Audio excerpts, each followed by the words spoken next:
இந்த இறை வார்த்தைகளை நம் இதயத்தில் தாங்கி ஒரு நிமிடம் அமைதியாக சிந்திப்போம். வெயிலில் அலைந்த கலைமான் தாகத்தோடு நீரோடையை தேடுவது போல உங்கள் ஆன்மா எப்போதாவது ஒரு ஆழமான அமைதிக்காகவும் அன்புக்காகவும் ஏங்கியதுண்டா? அன்றாட வாழ்க்கையின் பரபரப்புகளும் கவலைகளும் நம்மை ஒரு வறண்ட பாலைவனம் போல உணர செய்யலாம்.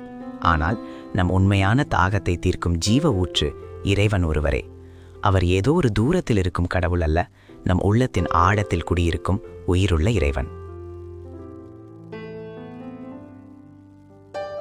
குழப்பங்கள் உங்களை சூழ்ந்திருக்கும் போது, இறைவா, உம் ஒளியையும் உண்மையையும் அனுப்பி அருளும் என்று கேளுங்கள்.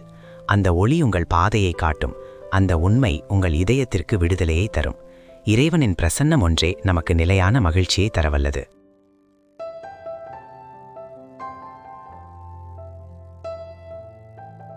இன்று ஒரு சில நிமிடங்கள் அமைதியாக அமர்ந்து உங்கள் இதயத்தின் தாகத்தை இறைவனிடம் சொல்லுங்கள். ஆண்டவரே, என் மகிழ்ச்சியின் ஊற்றே, உம்மை தேடி வருகிறேன், என்னை வழிநடத்தும் என்று மனதார செபியுங்கள். இன்று நீங்கள் சந்திக்கும் ஒவ்வொருவரிடமும் இறைவனின் ஒளியை பிரதிபலிக்க முயற்சி செய்யுங்கள். ஆமேன்.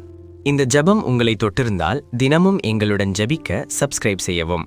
கடவுள் உங்களை ஆசீர்வதிப்பாராக.